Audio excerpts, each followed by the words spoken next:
तो आज हम लोग एक ऐसे हमारे संत के बारे में बात करेंगे जो गौड़ीय वैष्णव हम लोग गौड़ीय वैष्णव हैं। पता है आप लोगों को? पता है कि नहीं? तो गौड़ीय वैष्णव लोगों के जो जो मूल आचार्य, सर्वप्रथम आचार्य, तो उनका आज हम लोग चर्चा करेंगे। उनके जीवन की एक ऐसी घटना जिसमें भगवान डायरेक्टली उनसे सेवा ले रहे हैं, भगवान उनके पास आ रहे हैं, उनसे सपने में बात कर रहे हैं, डायरेक्टली भी बात कर रहे हैं और उनको कुछ निर्देश दे रहे हैं। तो उसी के बारे में हम आज चर्चा करेंगे। तो आज से लगभग 550-600 साल पहले इस धरती पे माधवेंद्र पुरीपाद का आविर्भाव हुआ। तो माधवेंद्र पुरीपाद जो थे, भगवान के मतलब शुद्ध भक्त बोलना भी छोटा पड़ जाएगा, तो ऐसे भक्त थे। तो उनका एक नेचर था, एक क्वालिटी था, क्या कि वो आयाचक वृत्ति का पालन करते थे। आयाचक वृत्ति मतलब कि कुछ साधु लोग होते हैं जो घर घर जाके क्या करते हैं, कुछ डोनेशन मांगते हैं, कुछ प्रसाद मांगते हैं। क्या बोलते हैं उनको? मधुकरी बोला जाता है। इतना घर जाने का, इतना घर में भिक्षा ग्रहण करके जो मिल गया उसको प्राप्त करने का। तो इस तरह से एक साधु है। ये आयाचक वृत्ति मतलब कुछ नहीं मांगूंगा मैं, कोई कुछ लाके दे दिया तो मैं पाऊंगा। और उसमें भी उसका भी एक स्टेप और हायर कि केवल दूध पाएंगे वो। एक तो खुद से नहीं मांगेंगे, कोई कुछ देगा तभी पाएंगे। और उसके ऊपर भी क्या है, दूध देगा तभी पाएंगे। तो बाकी चीजों को क्या करते, बाकी कोई कुछ दे देता था तो उसको एक्सेप्ट करते थे, लेकिन बांट देते थे। तो कितना भगवान के ऊपर डिपेंडेंट है देखिए। ऐसे हमारे आचार्य हैं। हम सोच नहीं सकते। हम इस अभी के समय में अगर केवल भिक्षा मांग के भी जीने का प्रयास करें तो भी बहुत डिफिकल्ट है। उसमें भी अगर आयाचक वृत्ति वाला पालन करें तो हो सकता है बिना खाए हुए हमारा मृत्यु हो जाएगा। क्योंकि अभी के समय में जो है कलयुग के लोग, जैसे कलयुग बढ़ता जा रहा है, लोग भी मंद बुद्धि बनते जा रहे हैं और क्या होते जा रहे हैं, सेल्फिश होते जा रहे हैं। तो कोई खिलाएगा ही नहीं आपको। भिक्षा मांगने से लोग इतना मांगते तो हम लोग देते नहीं है। कोई मांग ही नहीं रहा तो कैसे उसको देंगे? और उसके ऊपर भी दूध, तो ये लगभग असंभव है। तो जो भी है, माधवेंद्र पुरीपाद जो है माधवा संप्रदाय में एक लक्ष्मीपति तीर्थ थे, उनसे उनका दीक्षा ग्रहण हुआ। कहाँ पे हुआ क्लियर नहीं है, हो सकता है नॉर्थ इंडिया में, साउथ इंडिया में कहीं पे एक हुआ है, दीक्षा हुआ। और वो भ्रमण करते थे। तो माधवेंद्र पुरीपाद जो थे प्रेमी भक्त थे। प्रेमी भक्त थे तो उनको इच्छा हुआ कि एक बार वृंदावन में घूम के आओ। हम लोग का बहुत इच्छा होता है वृंदावन जाना है, क्योंकि भगवान का वो घर है वृंदावन जो है। तो वृंदावन जाने का एक बार उनको इच्छा हुआ। तो माधवेंद्र पुरीपाद जो है वृंदावन के लिए निकल पड़ते हैं। तो रास्ते में ही, अभी पता नहीं उनको कितना दूध मिला होगा पीने के लिए, कोई दिया होगा उनको, लेकिन निकल पड़ते हैं और पूर्ण भरोसा भगवान के ऊपर। तो भगवान के ऊपर जिनका पूर्ण भरोसा होता है, भगवान भी उसी प्रकार से उनको रेसिप्रोकेट करते हैं, उसी प्रकार से उनका ध्यान लेते हैं। भगवान क्या बोलते हैं भगवद गीता में? ये यथा माम प्रपद्यन्ते ताम तथैव भजामि हम। जो जैसा मेरे को प्रार्थना करेगा मैं उस रूप में उसको दर्शन दूंगा।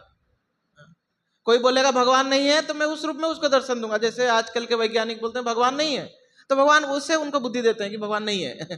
प्रूव कर देते हैं। और कोई बोलेगा कोई भगवान का भक्ति करेगा तो भगवान उसी रूप से मिलेंगे। तो वृंदावन पहुंच जाते हैं। वृंदावन जाके फिर उनको लगता है कि गोवर्धन जाना चाहिए।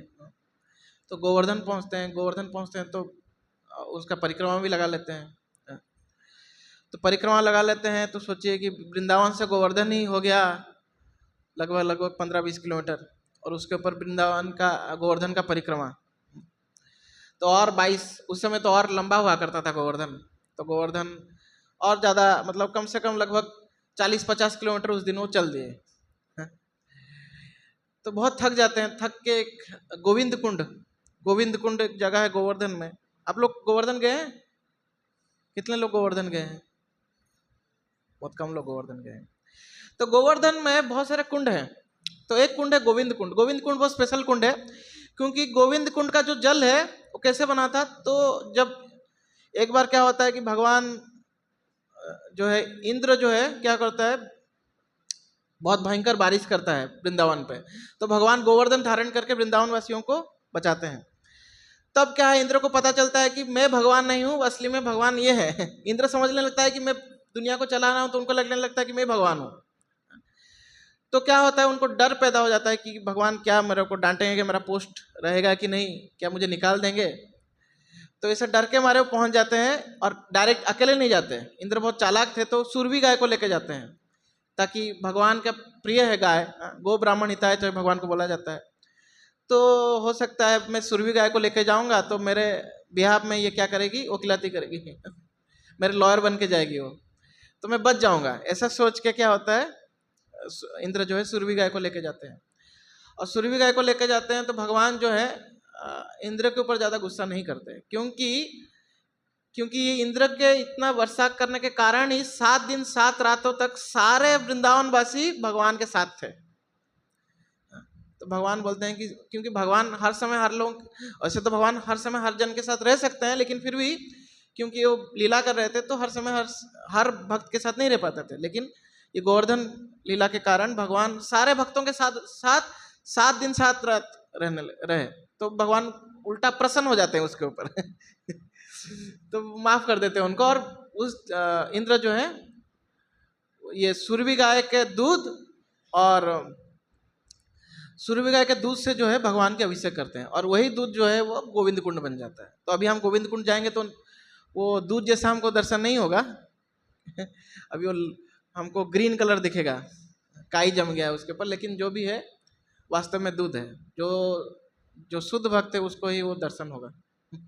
तो आप में अगर शुद्धता है तो हो सकता है आपको दूध दिख जाए वहाँ पे। तो जो भी है, तो वहाँ पे माधवेंद्र पुरीपाद बैठ जाते हैं, उनको बहुत थकावट होता है, और भगवान का नाम जो है धीरे धीरे जप करने लगता है। तो कुछ गोवर्धन वासी वहाँ पे आते हैं, बोलते बाबा बैठा हुआ है, लगता है भूखा है। तो ये लोग जाके उनको कुछ मतलब अन्न देते हैं। तो ये क्या करते हैं, माधवेंद्र पुरीपाद उसको ग्रहण करते हैं, किसी और को पकड़ा देते हैं। तो बोलता है बाबा अन्न नहीं खाते, शायद फल वल खाते होंगे, तो फल वल लेके आते हैं। तो फल देते हैं, तो फल भी ले लेते हैं, फल भी दे रहे हैं। अरे कैसा बाबा है, ना अन्न खा रहा है ना फल खा रहा है, तो क्या खाता है ये।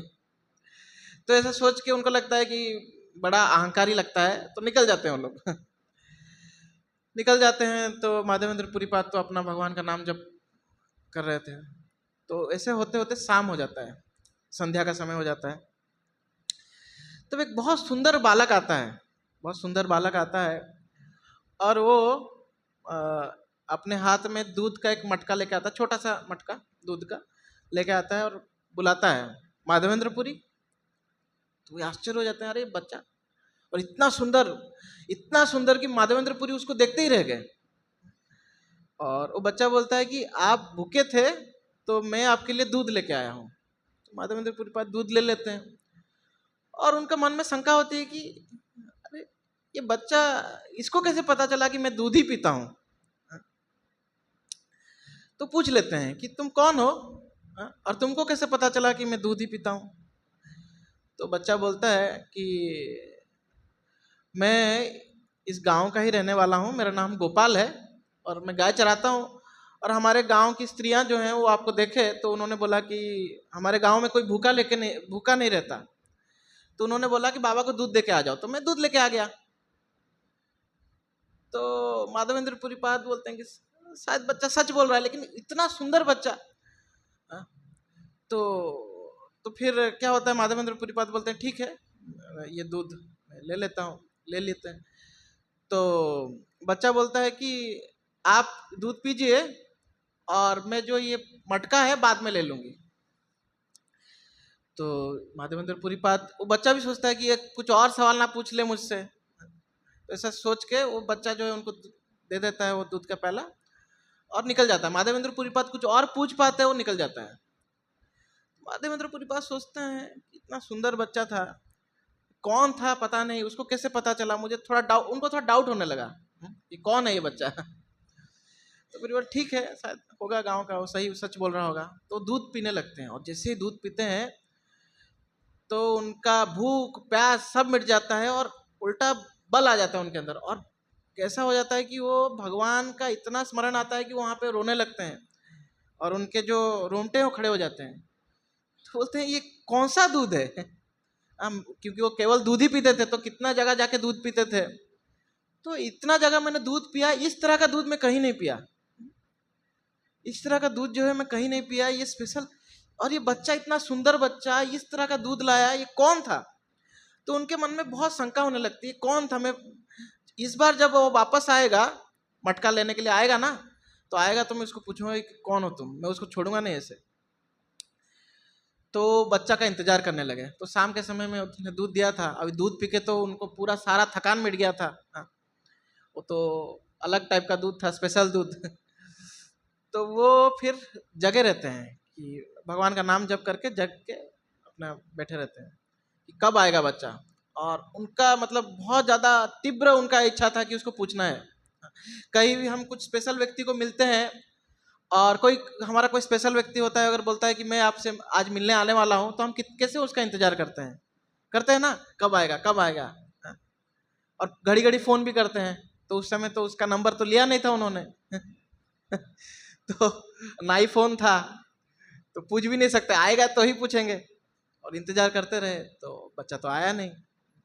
इसे इंतजार करते करते करते करते जब सुबह मतलब रात का आखिरी पहर, मतलब जस्ट ब्रह्म मुहूर्त का समय, तो उनको झपकी लग जाता है। माधवेंद्र पाद को झपकी लग जाता है। जैसे ही नींद झपकी लगता है, वैसे ही उनको बच्चा नींद में आता है। और नींद में आके क्या बोलता है उनको,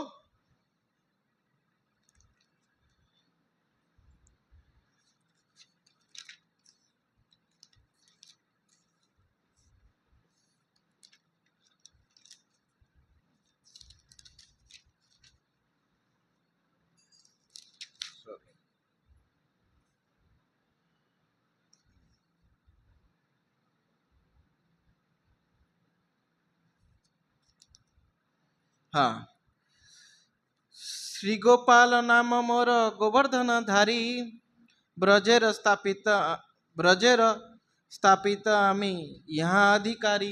तो बोलते हैं मेरा नाम गोपाल है, और मैंने ही गोवर्धन धारण किया था, और मेरे को ब्रज वज्र स्थापन है, मतलब मुझे ब्रजनाभ ने स्थापन किया था। तो वज्रनाभ कौन है? वज्रनाभ कौन है आप लोगों को पता है? तो भगवान कृष्ण के परपोते हैं वज्रनाभ। उनके पोते थे अनिरुद्ध, और अनिरुद्ध के संतान है वज्रनाभ। तो ये वज्रनाभ जब भगवान कृष्ण अंतर्ध्यान हो जाते हैं, वापस गोलोक धाम चले जाते हैं, तो उनको लगता है कि सारे दुनिया के भलाई के लिए मुझे भगवान का विग्रह बनाना चाहिए। तो उस समय में जगत में कोई नहीं था जिसने भगवान को कृष्ण को दर्शन किया था। तो वज्रनाभ खुद भी भगवान का दर्शन नहीं किया था। तो क्या करता है, एक बस माता थी जिसने भगवान का दर्शन किया था। कौन थी? उत्तरा, जो परीक्षित की माँ थी ना, उत्तरा। उन्होंने केवल ही भगवान कृष्ण का दर्शन किया था। तो वो उत्तरा के पास जाते हैं, और उत्तरा के पास जाके फिर भगवान के बहुत सारे विग्रह बनवाते हैं। तो उनमें से ये विग्रह एक था जिसमें भगवान गोवर्धन धारण किए हुए वो रूप है।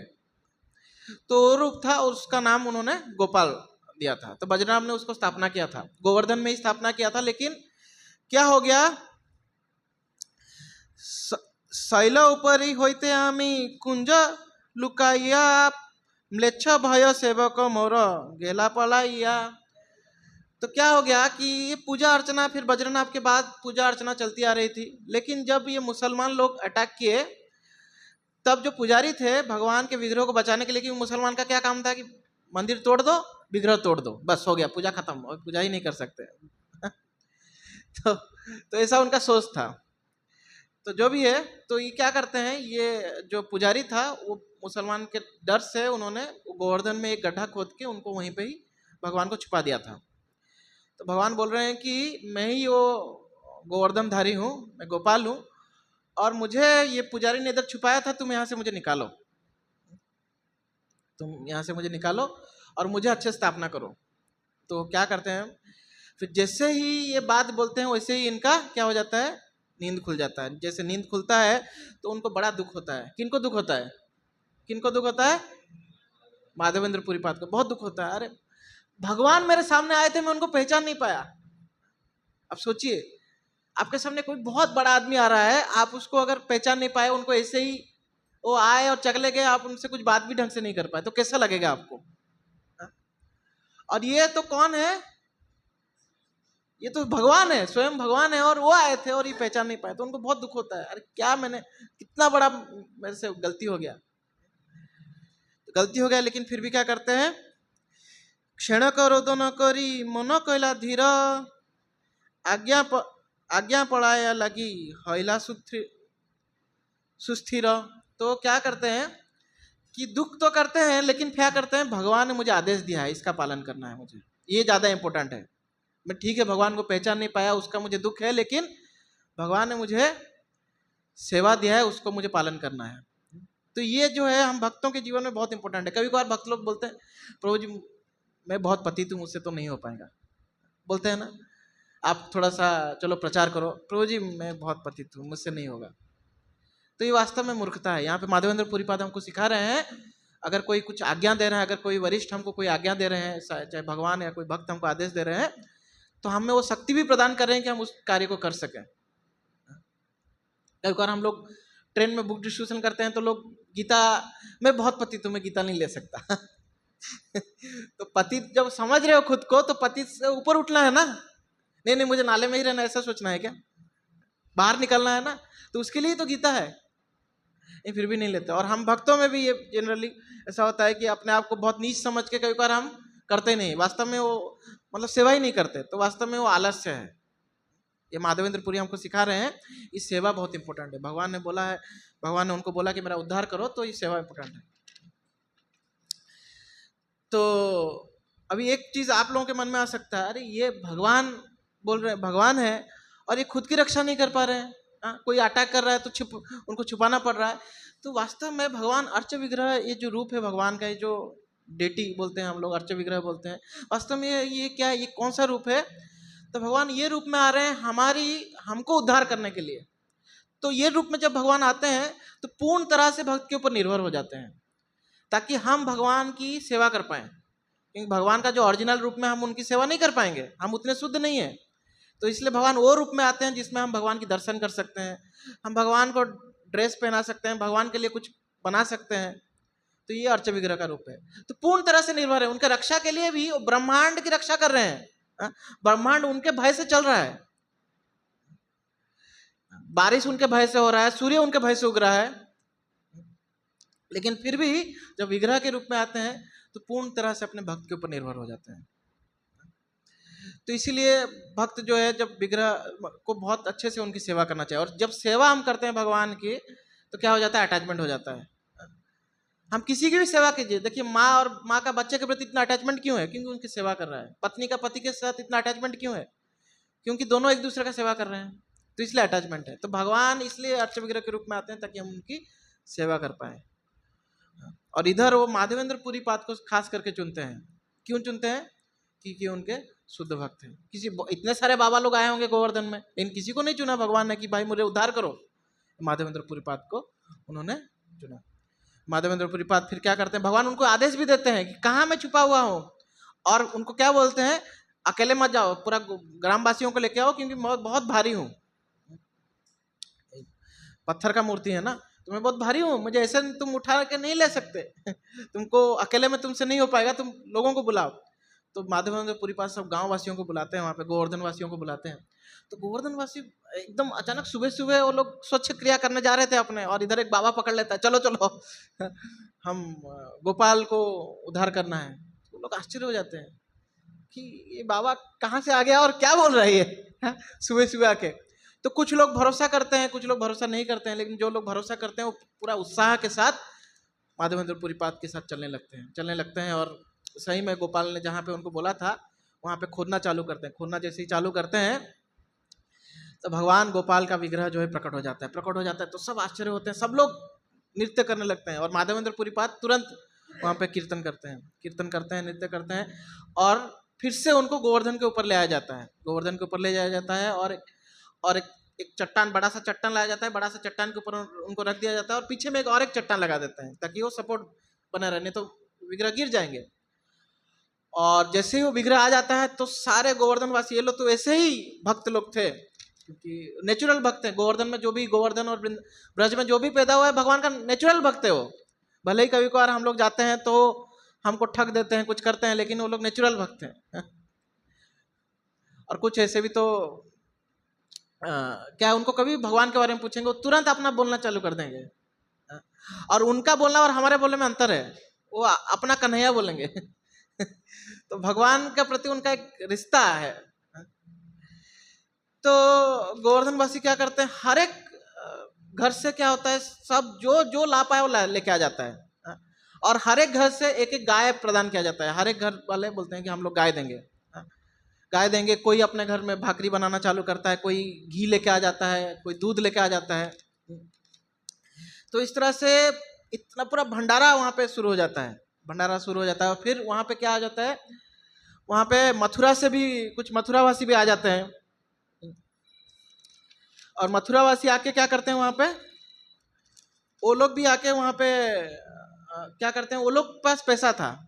ये जो वृंदावन और गोवर्धन वासी वो लोग सब गांव, उनके पास पैसा नहीं था, लेकिन मथुरा जो था टाउन था, तो वो लोग क्या है ट्रेडिंग करते थे, सब करते थे। तो वहाँ पे कुछ मारवाड़ी लोग भी थे, तो उन लोगों के पास धन था अच्छा। तो वो लोग आते हैं और मंदिर बनाने का फैसला करते हैं, चलो आज मंदिर बनाएंगे। तो एक दिन में ही सब कुछ हो जाता है। हम लोग का इनाग्रेशन था मंदिर का, तो कितना मैनेजमेंट पीछे में हो रहा था। हम लोग रात के 1-2 बजे सो रहे थे और इतने सारे भक्त लगे हुए थे। यहाँ पे देखिए अकेले बुढ़े आदमी, उनको सुबह में पता चला कि भगवान ने उनको सपने में आके बोला, और रात होते होते मंदिर का बनने का सब तैयारी चालू हो गया। गाय आ गए और भोग रेडी हो गया, सब कुछ हो गया। तो वहाँ पे कृष्णदास कविराज गोस्वामी बहुत सुंदर चीज बोलते हैं। क्या बोलते हैं, एक दिन उद्योगे ऐछ महोत्सव कहला, गोपाल प्रभावे होए अन्य न जानिला। कि एक दिन में ही सब कुछ शुरू हो गया, सब कुछ चालू हो गया। मंदिर बनाना का शुरू हो गया, भगवान आ गए, उनके पुजारी लोग भी आ गए। वहां तक बहुत सारे ब्राह्मण लोग बोले हम पूजा करेंगे, अपने आप आके बोलने लगे। तो फिर माधवेंद्र पुरीपाद क्या करते हैं, उनको वैष्णव धर्म में उनको क्या करते हैं, उनकी दीक्षा दिला देते हैं। कुछ जो वैश्य लोग थे वो लोग आ गए, वो लोग बोले कि हम गाय दान करेंगे। जैसे मैं बोला हर घर से एक एक गाय आया। और कुछ क्षत्रिय लोग आए, हम लोग रक्षा करेंगे। तो इसलिए एक दिन में ही सब कुछ शुरू हो गया। और कैसे, किसके प्रभाव से हुआ, गोपाल प्रभाव है अन्य न जानिला। ये सब भगवान के प्रभाव से हुआ। तो यहाँ पे तात्पर्य में प्रभुपाद जी बोलते हैं कि हमारा इस्कॉन मूवमेंट भी, प्रभुपाद जी देखिए, प्रभुपाद जी कब अमेरिका गए थे, 70 साल की उम्र में। जब इस्कॉन की स्थापना की तो 71 साल के थे प्रभुपाद जी। 1966 प्रभुपाद 71 साल के थे, इस्कॉन की स्थापना की। और प्रभुपाद जी इस धरती पे कब तक रहे, 1977। तो इस्कॉन की स्थापना होने के बाद प्रभुपाद इस धरती पे मात्र 11 साल रहे। 11 सालों में प्रभुपाद जी ने 108 मंदिर बना दिए, 108 मंदिरों की स्थापना करवा दी। 71 साल का बुढ़ा, वो उसने एक संस्था शुरू की और 11 साल के अंदर ही 108 मंदिर और कितने सारे किताब लिख डाले, कितने सारे भक्त बना दिए। तो प्रभुपाद यहाँ पे बोलते हैं ये सब जो है भगवान की कृपा से हो रहा है।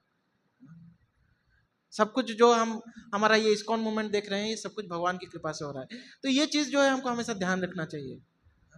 ये दुनिया में जो भी हो रहा है ये भगवान के निर्देश अनुसार, एक भगवान के क्या है, ऐसे बोल सकते हैं कि भगवान के छत्र छाया में हो रहा है।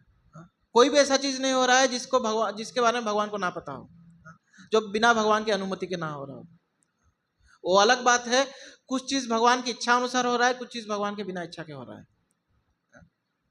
लेकिन सब चीज के लिए भगवान की अनुमति चाहिए। उपदृष्टा अनुमंता च भगवान को बोला जाता है कि देख रहे हैं और अनुमति दे रहे हैं। तो कोई भी कार्य हो रहा है इस संसार में भगवान की अनुमति से हो रहा है। और खास करके भक्त जो है भक्त के साथ कोई भी कार्य होता है तो वो उसमें क्या है, भगवान अपने पर्सनली देख रेख कर रहे हैं, भगवान पर्सनली देख रेख करते हैं जब कोई भक्त के साथ होता है। तो एक बार प्रभुपाद जी के एक बहुत मुख्य शिष्य हुए सतस्वरूप दास गोस्वामी महाराज जी बोलते हैं महाराज जी प्रभुपाद के साथ बहुत सारी जगह ट्रैवल करते थे, उनके पर्सनल सेक्रेटरी थे कुछ साल तक। तो महाराज जी बोलते हैं कि मैं प्रभुपाद के साथ जितने साल रहा, अगर उनका पर्सनल सर्वेंट बन के, तो मुझे ऐसा लगता था कि कोई एक मतलब ऐसा शक्ति है जो हमारी हर जगह रक्षा कर रही है। तब इस्कॉन, देखिए इस्कॉन उतना फेमस नहीं था, ना ही हमारे पास इस्कॉन के पास उतना धन था, ना ही उतना शक्ति था। लेकिन प्रभुपाद ऐसे ऐसे जगहों में जाके प्रचार किए हैं जहाँ पे प्रचार बिल्कुल बैन था, जैसे रसिया, जैसे चाइना, रसिया, ऐसे जगहों में जाके प्रभुपाद ने प्रचार किया, लेकिन प्रभुपाद को कुछ नहीं हुआ। तो ये वास्तव में भगवान उनकी पर्सनली भगवान उनकी रक्षा कर रहे थे। जब जुहू मंदिर हमारा, आप लोगों को पता होगा कि हमारा जुहू में एक मंदिर है, तो वो जुहू मंदिर जो है प्रभुपाद के समय बना था। तो उस मंदिर, वो जो जमीन था उसका जो मालिक था बहुत बड़ा बदमाश था। वो क्या सोच रहा था कि मैं ये भक्तों से पैसा ले लूंगा, और प्रभुपाद के सारे शिष्य उस समय फॉरेनर थे, तो उनको लग रहा था कि फॉरेनर लोगों को क्या समझ में आएगा, इनको उल्लू बना दूंगा, इन लोगों से मैं पैसा ले लूंगा और इनको जमीन नहीं दूंगा। तो क्या होता है ना, वो 4 लाख रुपया भक्तों से ले लेता है, मतलब इस्कॉन से ले लेता है, और वो फिर जमीन को बोलता है मेरा जमीन है, तुम लोग खाली करो। तो यहाँ तक इतना जो है उसका क्या हो जाता है कि इतना बहुत झगड़ा होता है, और यहाँ तक कि वो पुलिस भेज देता है, इन लोगों को निकालो। तभी यह जो हमारे मुंबई के बहुत जाने माने पॉलिटिशियन है बाला साहब ठाकरे, तो उनको कुछ भक्त लोग अप्रोच करते हैं, और वो क्या करते हैं, वो फिर रोकते हैं, कमिश्नर को बोलते हैं कि आप इनको भक्तों को कुछ होना नहीं चाहिए। तो उस समय ऐसा होता है। जो भी है, वो जो घर के जो जमीन के जो ओनर थे, उनका 1-2 साल के बाद डेथ हो जाता है, मृत्यु हो जाता है। तो प्रभुपाद बोलते हैं कि हार्ट अटैक से उनका डेथ होता है, तो प्रभुपाद बोलते हैं कि नरसिंह देव ने उनको मार दिया। वैसे भक्त प्रभुपाद ने कभी इनको भगवान मार दो ऐसा नहीं सोचा, लेकिन क्योंकि वो भक्तों को परेशान कर रहे थे तो उनका मृत्यु हो गया। तो ये, और उनकी पत्नी जो है बाद में आके भक्त बन जाती है, वो भक्त बन जाती है, उनकी जो पत्नी थी वो आदमी की, वो भक्त बन जाती है। तो ये कथा है। तो सब कुछ जो है भगवान की इच्छा अनुसार इस दुनिया में होता है। तो ऐसा होके माधवेंद्र पुरीपाद जो है, फिर एक समय आता है कि पूरा मैनेजमेंट में वहाँ पे बिजी हो जाते हैं। उनका जो एक तो मंदिर बन गया, तो हर दिन भोग लगाना, 6 टाइम भोग लगता था, तो सब कार्य होता था। तो ब्राह्मण लोग तो थे, लेकिन क्योंकि बाबा इनको ही सब कुछ पूछ के किया जाता था, तो माधवेंद्र पुरीपाद बोलते थे कि ऐसा करो ऐसा करो। तो ऐसे करके 2 साल बीत जाते हैं। उसी बीच 2 ब्राह्मण आते हैं, जो कि ब्राह्मण तो थे ही और ब्रह्मचारी भी थे। तो वो दोनों को माधवेंद्र पुरीपाद दीक्षा दिलाते हैं। दीक्षा ले के उनको ही बोलते हैं कि तुम लोग मेरे बाद तुम लोग को ही संभालना है, तुम लोग ही सब देख रेख करना है। तो लोग रेडी हो जाते हैं, और ऐसे भगवान की सेवा पूजा चलने लगता है गोपाल जी की। तो 2 साल बीत जाता है। तो 2 साल बाद फिर से गोपाल जी माधवेंद्र पुरीपाद के सपने में आते हैं। ये दूसरी बार सपने में आते हैं, और उनको बोलते हैं कि तुमने मुझे इतना, तुम अभिषेक करते हो, रोज तुम अभिषेक कराते हो, रोज मुझे भोग लगाते हो, लेकिन ये अभिषेक करने के बाद भी मुझे ठंडक नहीं महसूस हो रहा है, मुझे अभी भी गर्मी लग रहा है। एक तो पहाड़ के ऊपर है, और ऊपर से आप वृंदावन का गर्मी तो आप लोगों को पता होगा। तो भगवान बोलते हैं कि ये मुझे ठंडक नहीं दिला रहा है, तो क्या करना पड़ेगा। तो भगवान उनको फिर से आदेश देते हैं। एक्चुअली इसको पढ़ पढ़ के बोलने में बहुत अच्छा लगता है, लेकिन क्या है, टाइम नहीं है हमारे पास।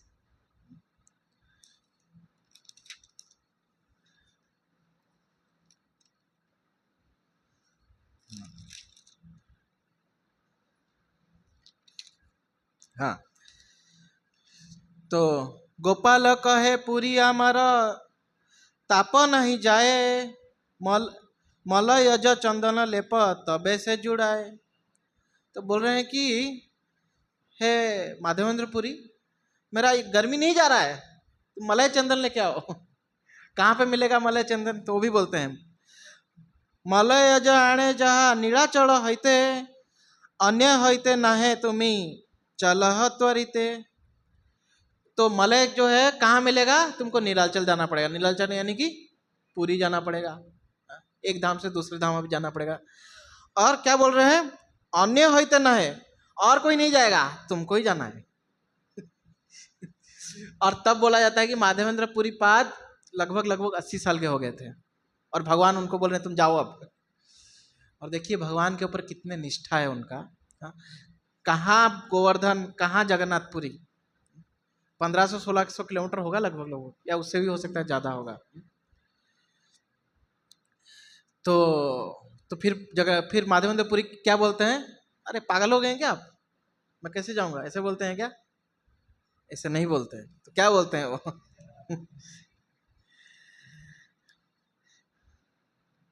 सेवार निर्बंध स्वप्न देखी पूरी गोसाई र होइला प्रेमावेश, प्रभु आज्ञा पाली बारे गेला पूर्व देश। ये स्वप्न देखने के बाद वो प्रेमावेश आ जाता है कि भगवान ने मुझे दूसरी बार सेवा दिया। जस्ट मतलब हम लोग होते तो पता नहीं क्या होता है। अरे कहाँ अभी फंसा रहे हैं, तो ये शायद सपना गलत है ऐसा भी सोच लेते हैं हम लोग। ये भगवान नहीं था, कोई और था। तो एक बार प्रभुपाद जी के एक शिष्य थे, तो प्रभुपाद जी को वो क्या है, पहले सिगरेट बहुत फूंका करते थे, सिगरेट फूंकने का बहुत उनका शौक था, कि हिप्पी हुआ करते थे, सिगरेट बहुत फूंकते थे। भक्ति में आने के बाद सिगरेट फूंकना बंद हो गया। तो एक बार प्रभुपाद के पास जाते हैं और प्रभुपाद जी को बोलते हैं, प्रभुपाद जी कल आप मेरे सपने में आए और आपने बोला कि सिगरेट फूंक सकते हो।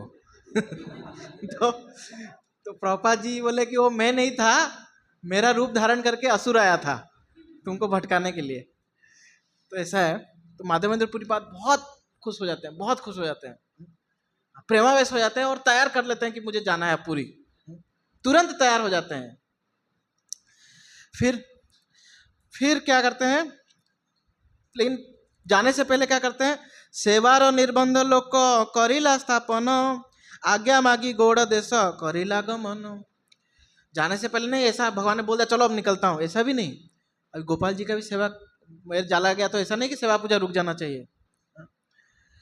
तो माधवेंद्र पुरी पाद क्या करते हैं, कुछ लोगों को लगाते हैं कि देखो तुमको आज मंगल आरती करना है, तुमको भोग लगाना है, ये वो सब रेडी कर देते हैं। और फिर उनको बोलते हैं ठीक है अब मैं जाता हूँ, और फिर पुरी से चंदन लेके आता हूँ, और फिर वो पुरी के लिए निकल पड़ते हैं।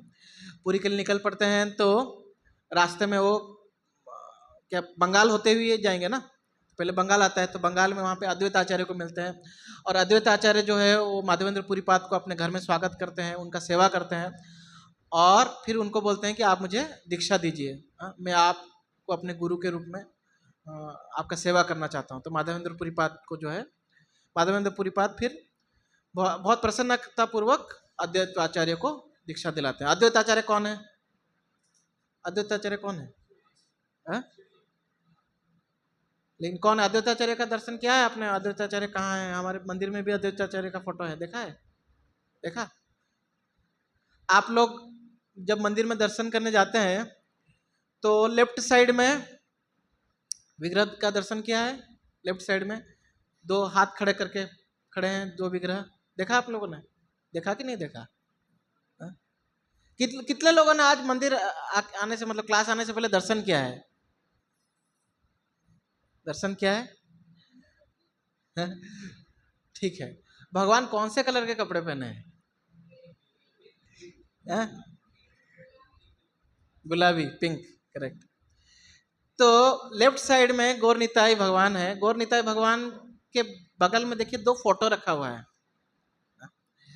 तो एक फोटो में 5 लोग हाथ खड़े करके ऐसे फोटो है, दर्शन किया?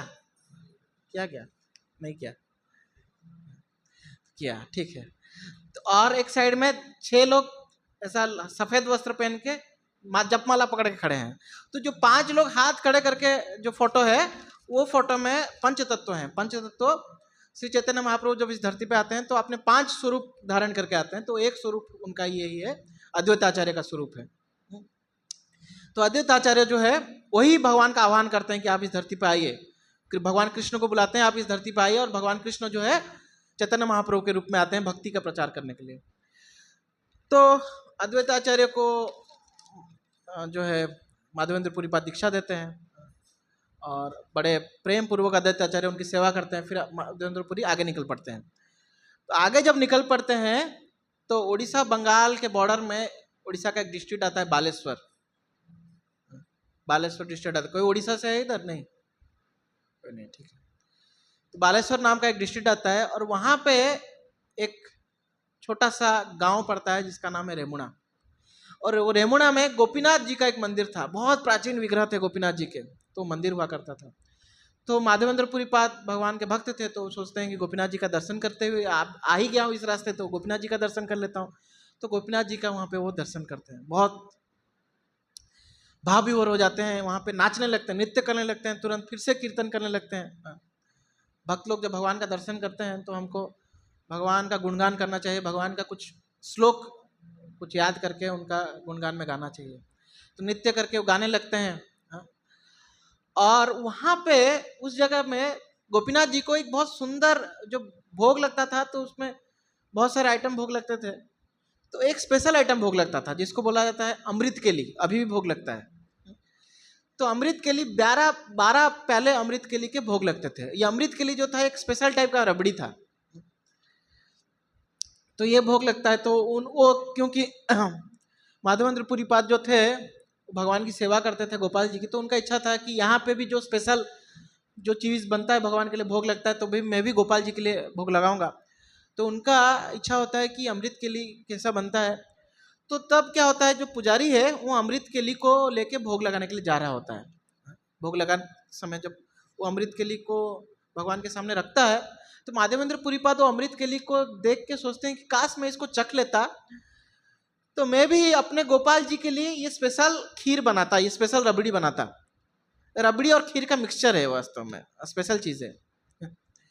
तो मैं भी इसको गोपीनाथ जी को क्या करता, गोपाल जी को भोग लगाता। तो ऐसा सोच रहे होते हैं, तभी उनको दिमाग में घुसता है कि अरे अभी तो ये जो भोग है ये भगवान को, मतलब भगवान को अर्पण होने जा रहा है, और भगवान को अर्पण होने से पहले ही मैंने चखने के बारे में सोच लिया। तो उनको लगता है कि मैंने भारी अपराध कर दिया, बहुत बड़ा अपराध कर दिया। तो ऐसा उनको बहुत ग्लानि होता है कि भगवान को भोग नहीं लगा है और मैंने इसको खाने के लिए सोच लिया। हम सब भक्त वास्तव में भक्ति में आते हैं तो हमको भोग लगा के प्रसाद पाना चाहिए, भगवान को भोग लगा के प्रसाद पाना चाहिए, और कोशिश करना चाहिए कि हम जितना हो सके जो है बिना भोग लगाए ना खाएं। अगर आप नए हैं भक्ति में तो 1 दिन 2 दिन ऐसा लगा सकते हैं, कोई स्पेशल दिन सोचिए सप्ताह में कि आज भगवान को भोग लगाएंगे, स्पेशल आइटम कुछ बनाइए और भगवान को भोग लगाइए और खुद पाइए बाद में। तो भोग लगाने से क्या होगा, देखिए जैसे कि माताएं होता है, माताएं स्पेशली पहले पति खाते हैं, पति को खिलाते हैं फिर खाते हैं, क्योंकि उनका उनके प्रति प्रेम है, ये मेरे स्वामी हैं, पहले इनको खिलाऊं फिर मैं खाऊंगी, ऐसा माताएं सोचते हैं।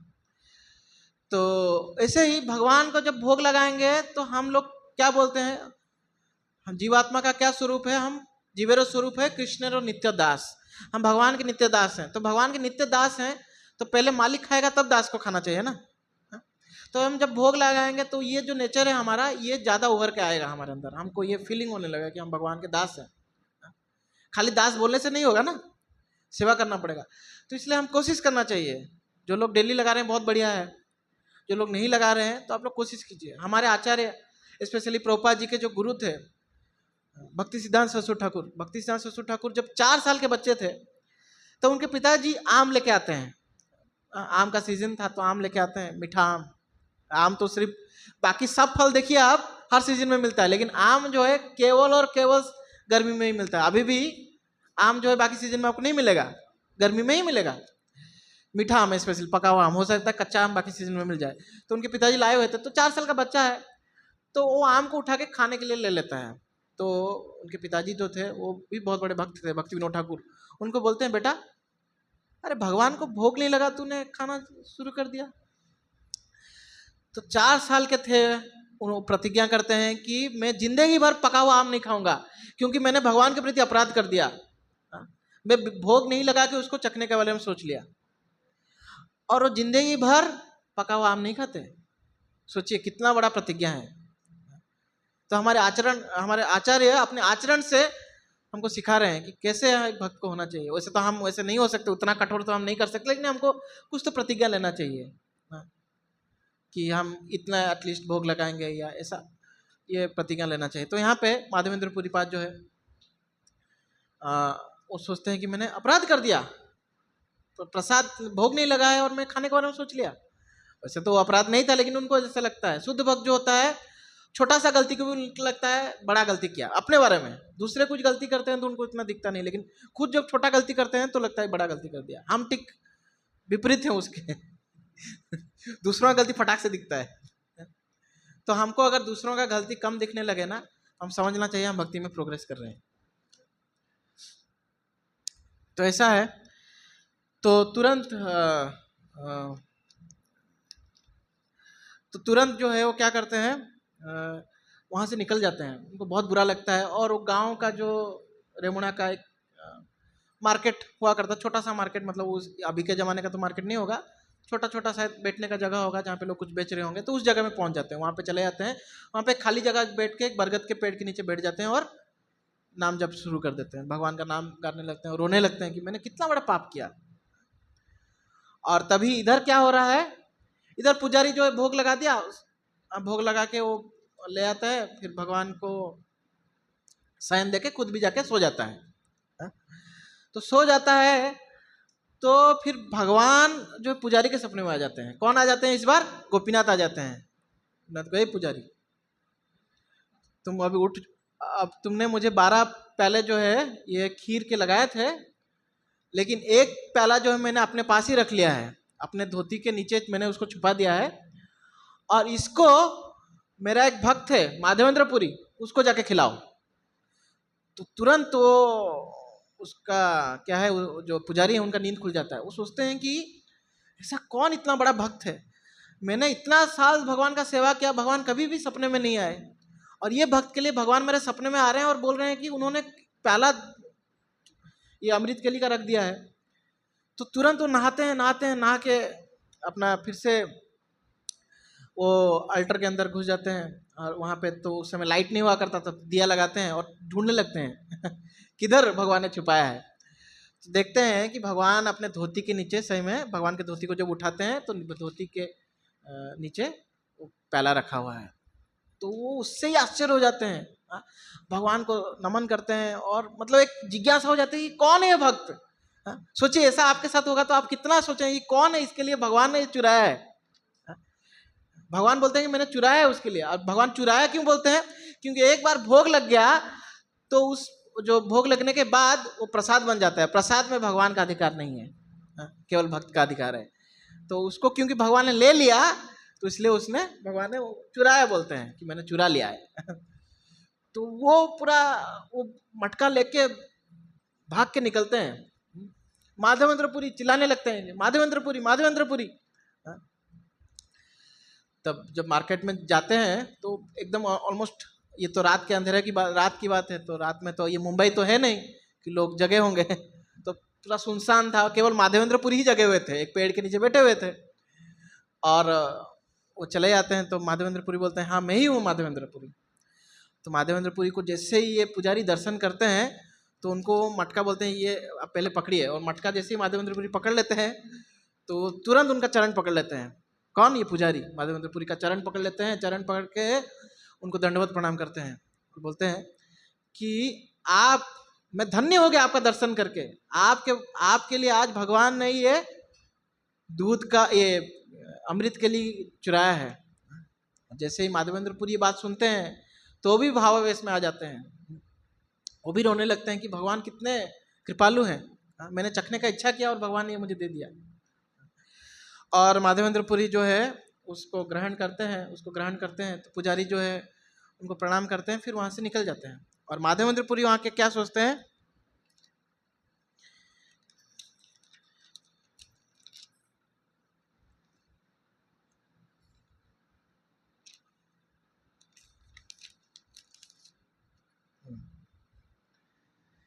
फिर हाँ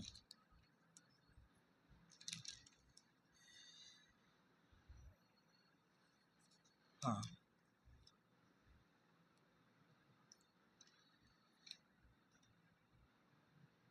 हाँ, तो फिर क्या होता है कि माधवेंद्र पुरी वो मटका को तो पूरा खा लेते हैं, जो अमृत केली था उसको पूरा खा लेते हैं, चाट के खा लेते हैं, और वो जो मटका है उसको ही फोड़ देते हैं। इसको भगवान ने मेरे लिए चुराया, उस मटका को भी तोड़ देते हैं, उसको भी एक पुटली बना के रख लेते हैं और उसको भी पाने लगते हैं मिट्टी को।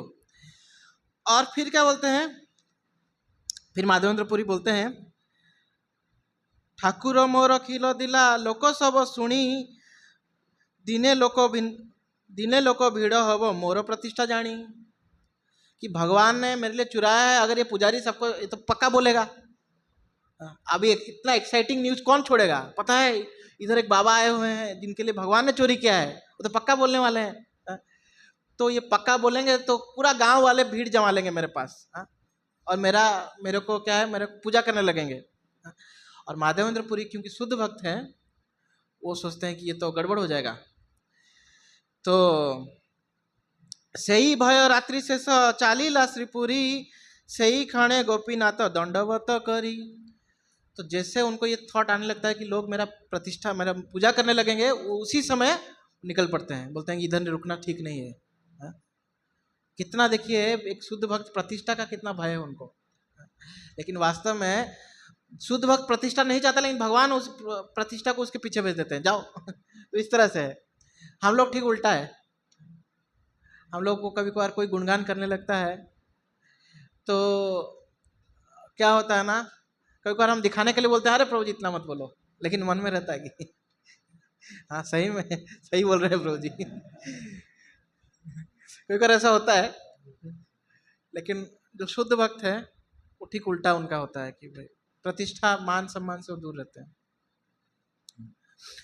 तो माधवेंद्र पुरी पाद निकल पड़ते हैं पुरी के लिए, लेकिन पुरी जब फिर पुरी पहुंच जाते हैं कुछ दिनों में, लेकिन जब पुरी पहुंच जाते हैं उनकी गुणगान पहले ही पुरी पहुंच गया रहता है, पहले ही पुरी पहुंच गया रहता है। तो माधवेंद्र पुरी पाद जब जाते हैं तो चंदन के लिए आए थे, तो वहां पे जाते हैं तो पूछते हैं कि मंदिर जाने के लिए रास्ता किधर, तो वहां पे पूछते हैं लोगों को। हाँ, तो लोग तो भाई उनको देख के डाउट होने लगता है, ये बाबा को तो हमने पहले कहीं देखा नहीं, पुरी के लोग सोचने लगते हैं।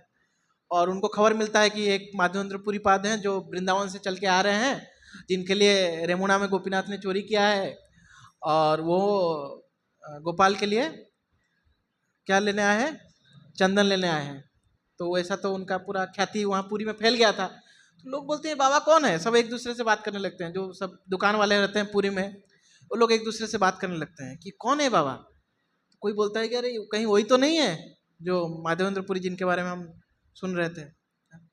तो उस जमाने में तो फोटो नहीं था, नहीं तो लोग फटाक से पहचान लेते। जब भी ऐसा भी हमारे साथ भी कभी कभी हुआ होगा, हम किसी के बारे में सुने होंगे कि ये बहुत बड़े आदमी हैं, और कभी वो हमारे सामने पास आते हैं कि हमारे जगह से, एरिया से गुजरते हैं, हम पूछते हैं कि ये कहीं वही तो नहीं है। हुआ है आप लोगों के साथ? नहीं हुआ है? कोई फेमस आदमी स्पेशली मंदिर में हमारे कोई आता है तो लोग बोलते हैं कि आज ये आ रहा है मंदिर में। तो बोलते हैं यही है क्या, ऐसा। तो ऐसे ही लोग भी डिस्कस करें, यही है क्या माधवेंद्र पुरी पाद? तो कुछ लोग बोलते हैं हाँ यही लग, ऐसे ही दिख रहे हैं, वैसे ही जैसा उनका स्वरूप बताया गया था। कोई डिस्क्रिप्शन दिया होगा ना, कोई बोला होगा कि माधवेंद्र पुरी पाद आ रहे हैं पुरी, तो पूछे होगा ना दिखते कैसे हैं बाबा, जिनके लिए भगवान ने चोरी किया है वो कैसे दिखते हैं? तो कोई बोला होगा कि नहीं ऐसा रूप है उनका, ऐसा बाल है, ऐसा है वैसा है, जैसा भी है, ये कलर का धोती पहने है। ऐसा तो नहीं कि माधवेंद्र पुरी पाद पूरा 2-3 पैर धोती का पकड़ के चल रहे थे, मुश्किल से एक पैर होगा शायद। तो एक पहन के और एक धो के, ऐसा कुछ होता होगा शायद। तो जो भी है, और वो भी आयाचक वृत्ति का धारण करते थे, तो कभी कभार वो लोग कपड़ा भी ढंग से पहनते नहीं थे, एक कोपिन धारण किए और चल दिए, ऐसा भी रहता था। तो जो भी है, पुरीवासी को पता चल जाता है, वो जाके पुजारियों को बोल देते हैं, पुजारी लोग जाके राजा को बोल देते हैं। तो माधवेंद्र पुरी कुछ पूछे हैं, उससे पहले सब तैयारी हो जाता है, और माधवेंद्र पुरी जैसे ही पुरी में आते हैं उनको भव्य स्वागत होता है। राजा भी आके उनसे जो उनका दर्शन करते हैं वो भी बहुत प्रसन्न हो जाते हैं। तो हाँ, इसके बीच में ये जो तो हाँ, तो क्या होता है फिर उनको 40 किलो जो है क्या देते हैं, एक मांड बोलते हैं सर, 40 किलो 41 किलो है चंदन जो है, राजा उनको बोलते हैं कि इनको दे दो, और 2 लोगों को भेजते हैं, एक ब्राह्मण और एक सेवक को भेजते हैं कि माधवेंद्र पुरी पाद को कुछ तकलीफ ना हो, और कुछ कर्पूर भी देते हैं।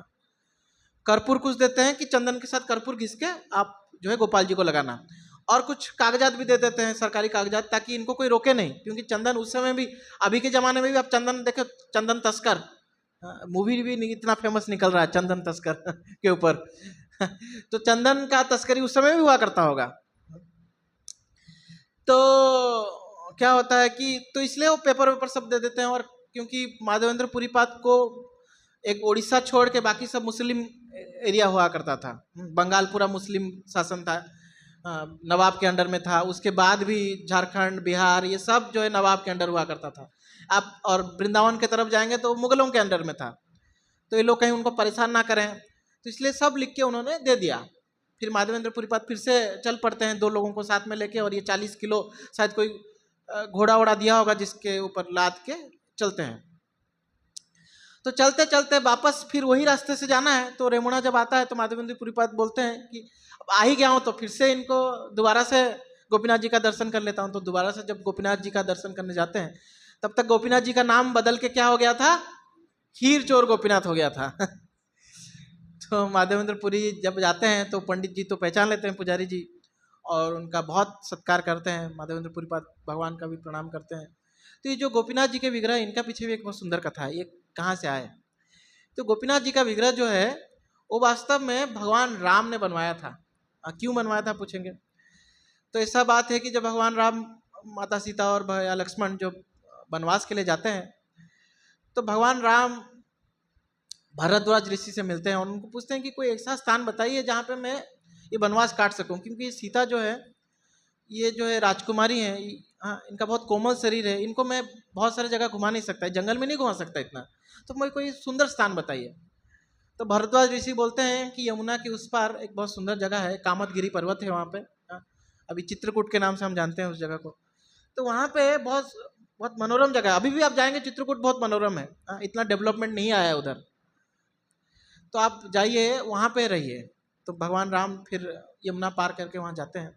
उस समय में तो घना जंगल हुआ करता था, तो ज़्यादा भीड़ भाड़ नहीं था, तो कुछ गांव की ही, मतलब वहाँ जंगल के ही कुछ महिलाएं और कुछ पुरुष थे। तो वो लोग जब इन तीनों को देखते हैं, सीता राम लक्ष्मण, तो उनको देखते ही बोलते हैं कि इतने सुंदर व्यक्ति इतने सुंदर, तो सोचते हैं कि भगवान ने अगर मतलब सारी सुंदरता किन में डाल दिया हो तो ये 3 लोग हैं। ऐसा सोचते हुए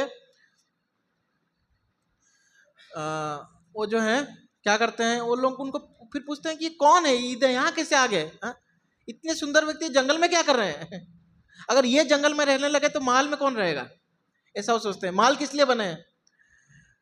तो फिर ऐसा सोचते सोचते वो लोग वहाँ के जो गांव के पुरुष है वो स्त्रियों को पूछते हैं कि पूछो तो ये लोग कौन है। फिर पूछते हैं तो स्त्रियाँ जाके सीता मैया को पूछते हैं कि कौन है। तो सीता मैया बोलते हैं कि अभी पति का तो नाम नहीं ले सकते, तो लक्ष्मण की ओर इशारा करके बोलते हैं कि ये मेरे छोटे देवर हैं, और ये उनके सामने जो है उनके बड़े भाई हैं तो समझ जाते हैं कि ये भगवान राम और ये लक्ष्मण, तो समझ जाते हैं। और भगवान राम वहाँ लगभग 11 साल रहते हैं, वनवास के 11 साल लगभग वहाँ रहते हैं, और कुछ महीने जो है फिर वो इधर आ जाते हैं दंडकारण्य नासिक, और फिर बाद में तो फॉरेन ट्रिप करते हैं वो तो जो भी है, तो एक दिन क्या होता है, भगवान राम एक चट्टान के ऊपर बैठे थे, सीता मैया भगवान राम का सेवा कर रही थी, तब क्या होता है भगवान राम हंसने लगते हैं, मुस्कुराने लगते हैं। तो सीता मैया बोल रहे हैं मुस्कुरा क्यों रहे हैं, तो बोलते हैं कि ये जो ग्वाल बाल देख रहे हो ना, तो मैं अगले जो नेक्स्ट मेरा जो अवतार होने वाला है मैं इस रूप में आने वाला हूँ। तो सीता मैया बोलते हैं, बहुत उत्सुक हो जाते हैं, ये रूप में, आप तो राजा हैं, आप ग्वाले के रूप में कैसे दिखेंगे, उत्सुकता हो जाता है हमको, कोई इस तरह से कोई कुछ ऐसा कुछ स्पेशल चीज़ बोलता है तो हमारी उत्सुकता है कैसे, तो वो भी उत्सुकता से कारण पूछते हैं कि मुझे देखना है वो रूप। तो भगवान राम बोलते हैं ठीक है, वो क्या करते हैं, एक चट्टान ले लेते हैं, और एक जो चट्टान में बैठे थे उसी चट्टान में ही भगवान राम एक सुंदर छवि अंकित कर देते हैं, भगवान कृष्ण का ही रूप का अंकित कर देते हैं। तो सीता मैया वो रूप को देख के बोलते हैं कि ये तो आपसे भी सुंदर है तो क्या मैं उनकी सेवा करना चाहते हूँ, क्या मैं उनकी सेवा कर सकती हूँ। भगवान राम बोले हाँ कर सकते हैं।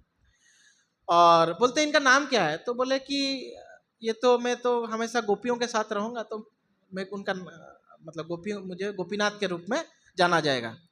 तो सीता मैया फिर गोपीनाथ की पूजा करने लगते हैं, और वो रूप को जो है ब्रह्मा जी जो है अपने ब्रह्मलोक से दर्शन करते हैं, तो उनको भी बड़ा मतलब बहुत अच्छा लगता है उस रूप को देख के।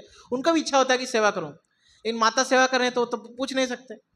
तो फिर जब भगवान राम वहां से निकल पड़ते दंडकारण्य की तरफ, तो वो तो चट्टान में बना हुआ था, तो उसको तो निकाल के लेके नहीं जा सकते। तो वहां से फिर सीता मैया उनको वो विग्रह को प्रणाम करके वहां से निकल पड़ते हैं। निकलने से पहले ब्रह्मा जी वहां पहुंच जाते हैं, बोलते हैं कि मैं सेवा करना चाहता हूँ।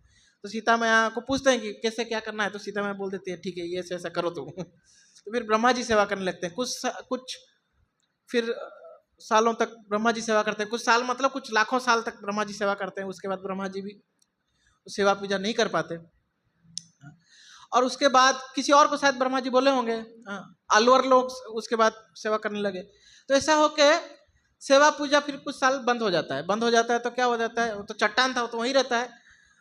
तब जब उड़ीसा के जब उस समय राजा हुआ करते थे, तो वो जब मतलब उत्तर भारत गए थे वहाँ पे युद्ध लड़ने के लिए, तो युद्ध लड़के जब जीत जाते हैं तब फिर ये गोपीनाथ जी उनको दर्शन आते हैं, और गोपीनाथ जी बोलते हैं कि मैं इधर हूँ और मुझे तुम पूरी लेके चलो, मैं वहाँ जाना चाहता हूँ।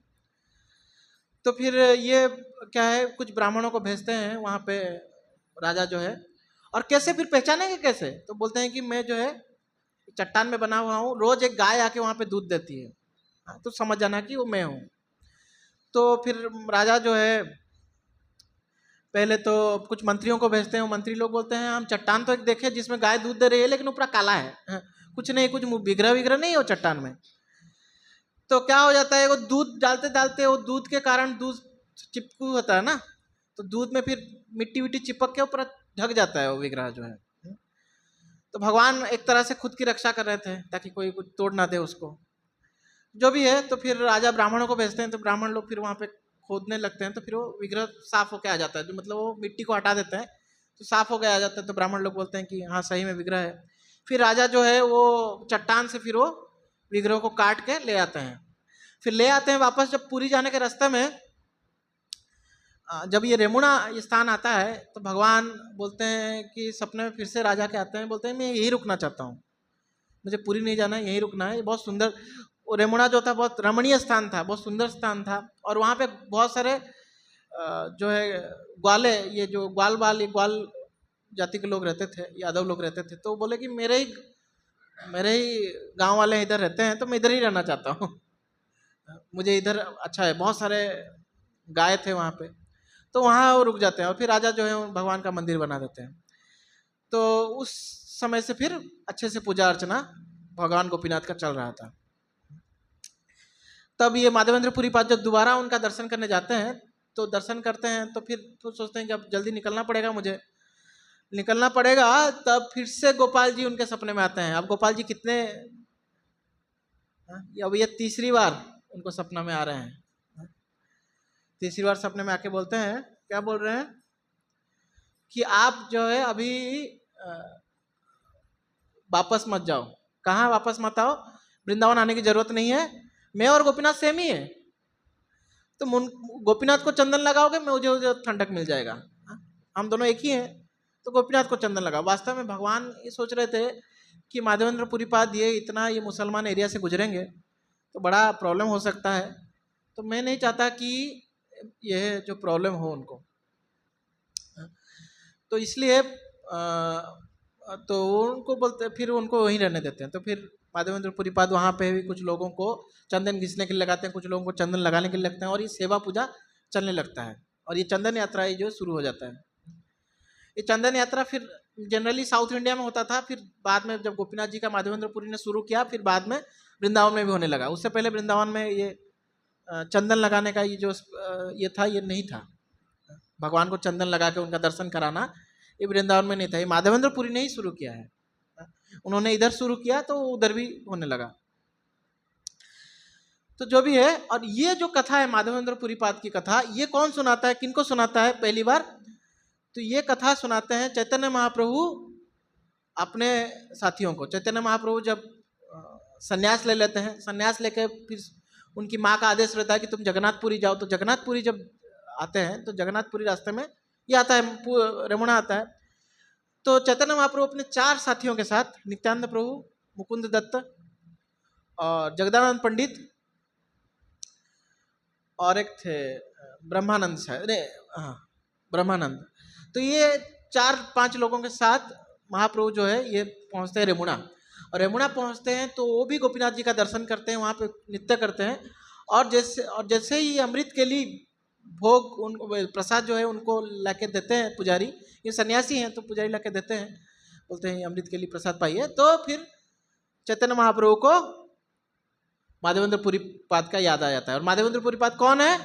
चैतन्य महाप्रभु के गुरु हैं ईश्वरपुरी, ईश्वरपुरी के गुरु हैं श्रीपाद माधवेंद्र पुरी। तो उनका याद आ जाता है और वो नित्यानंद प्रभु को उनके बारे में बताते हैं कि मैं आपको एक अद्भुत कथा बताने जा रहा हूँ, जिसके लिए भगवान, ये माधवेंद्र पुरी पाद के लिए भगवान ने ये खीर, ये जो रबड़ी है, रबड़ी और खीर जो कुछ भी बोले, अमृत के लिए इसको चोरी किया है। तो इस तरह से ये माधवेंद्र पुरी पाद की ये कथा है। तो समय तो हो गया, तो आज के लिए हरे कृष्ण। हरे कृष्णा कृष्णा कृष्णा कृष्णा